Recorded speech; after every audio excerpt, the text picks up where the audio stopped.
Now it's an honor for us to call on stage Mr. Joshua Volz, who is Special Envoy for Global Energy Integration from the United States Department of Energy.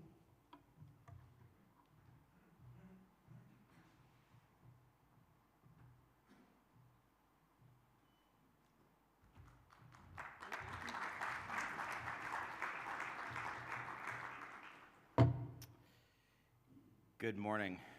It's really a pleasure to be here with my brothers in arms. I traded pistols for pinstripes about 15 years ago, but it's always good to be back in the room with members of the armed services. I bring you greetings from Washington, Secretary Wright and President Trump, who could not be more thrilled at the direction of travel and the continuing strengthening of the relationship between the Hellenic Republic and the United States of America.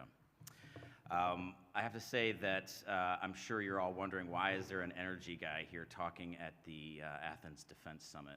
And I promise I will get there soon. And I promise that I will get there quickly. I remember the first time that I went to do my first briefing to the commanding general in Iraq when I was just a young officer. And I walked in, and as I was walking in, the major said to me, do you know what you're going to say? Are you ready? And I said, I have no idea what I'm going to say, and no, I'm not ready. And he said, I've got 3 pieces of advice for you. He said, be brief, be brilliant, and be gone. And I will endeavor to do at least 2 of the 3 of those things for you today, this morning. When we look at the relationship between the United States and the Hellenic Republic, and the United States and the place that we occupy in the world, that we see as increasingly complex, increasingly volatile, increasingly unpredictable, the stability of the relationship between the United States and Greece, I think, lays at the foundation of what will see us through these increasingly complex and increasingly volatile times. I want to talk to you this morning about what we call, or what I'm calling, the Parthenon principle. And the Parthenon is a building that is known the world over and has stood for more than 2,400 years. And the strength of that structure lies in the columns that support the roof of the Parthenon. There are 58 of them, 46 that you can see from the outside, but 12 that are buried in the inside. And it is the number of those columns and the weight that each of those columns carries and is distributed that is the strength of that building. And it's the same thing in the relationship between the United States and our partners and allies globally. There are 5 pillars. I will not go through 46 or even 12 this morning, but there are 5 pillars that I think really underscore the relationship between the United States, the Hellenic Republic, and our partners and allies throughout the region. The first is people. The second is prosperity. The third is protection, which everybody here knows well.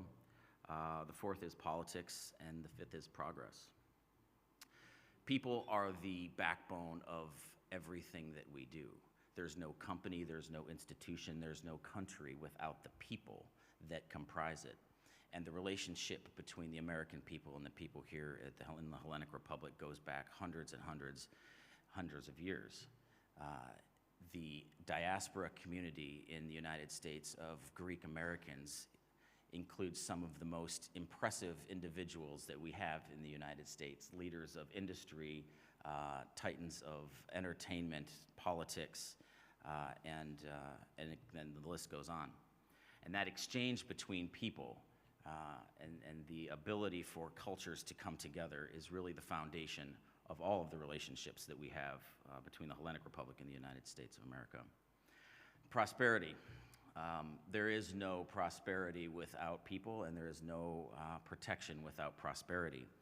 Our ability to bring economies together and drive the growth in economic opportunity is also something that lays at the heart of the relationship, and something that we have begun to focus on increasingly within the Trump administration, taking economic opportunities and putting them at the heart of our defense industrial complex. At the Defense Department, the Department of War, we have created the Office of Strategic Capital that is located within the Department of War specifically to seek out opportunities to enhance the defense industrial base in the United States and to bring the private sector closer to alignment with the goals and strategic national security interests that we share.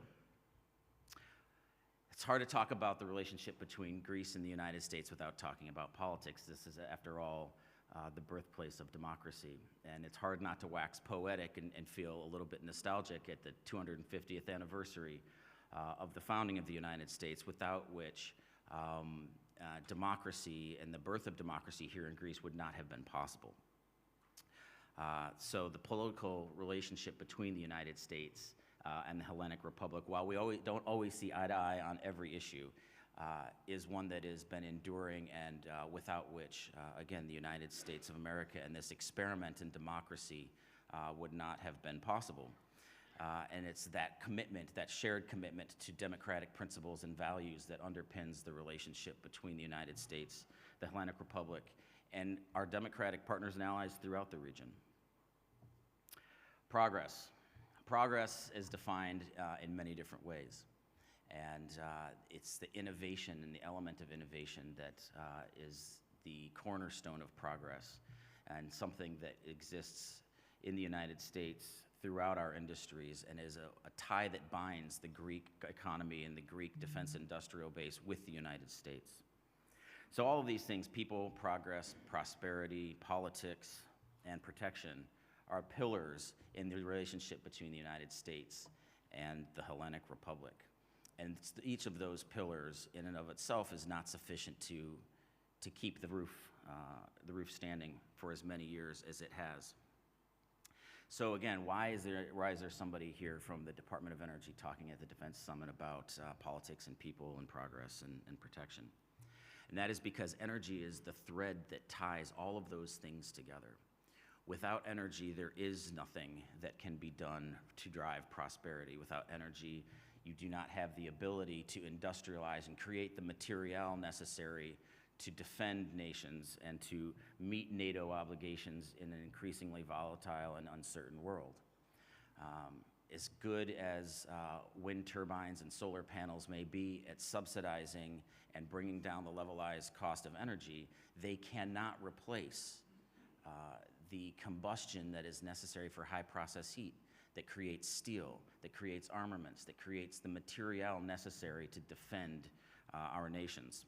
So it is a marrying of these energy systems that's absolutely necessary, and the return to a pragmatic energy policy is driving the industrial policy and driving the defense policy in the United States. And I think NATO, and through leadership here in Athens, NATO is waking up to that realization as well. We've long understood the role that energy has in bringing sustainment and bringing troops to the front, being able to move ships and airplanes and soldiers.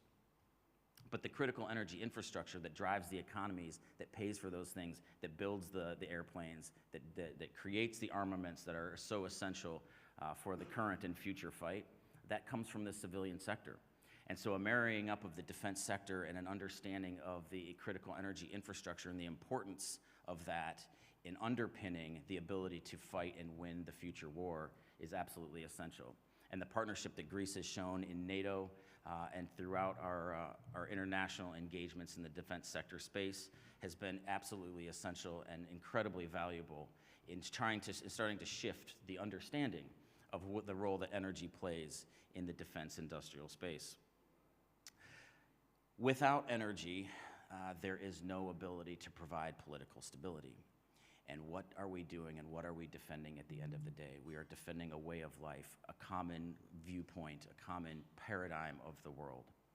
And energy is the thing that allows us to bring light, education, industrialization, and economic progress, all of the things that the defense sector and our men and women in uniform are out there defending.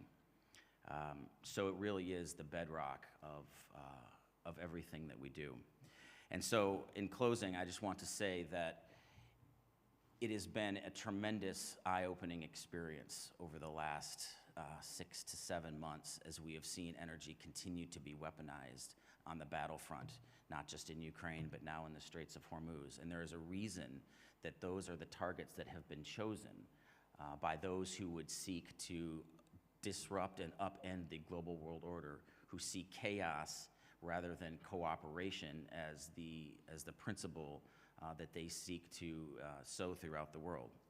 And so it is my request to all of you as you go about your very important jobs of providing the manpower and the material, the strategic advantage in defending our common picture and our common way of life, the democracy that was born here in Greece, to not forget energy, and not just energy for operation, but energy for everything. I'm frequently reminded by my secretary, Secretary Chris Wright, who is an engineer, and will be quick to tell you that his engineering background has informed everything that he's done in his life, that I don't work for the Department of Energy, I work for the Department of Everything, and that's because there is nothing that energy does not touch. With that, thank you.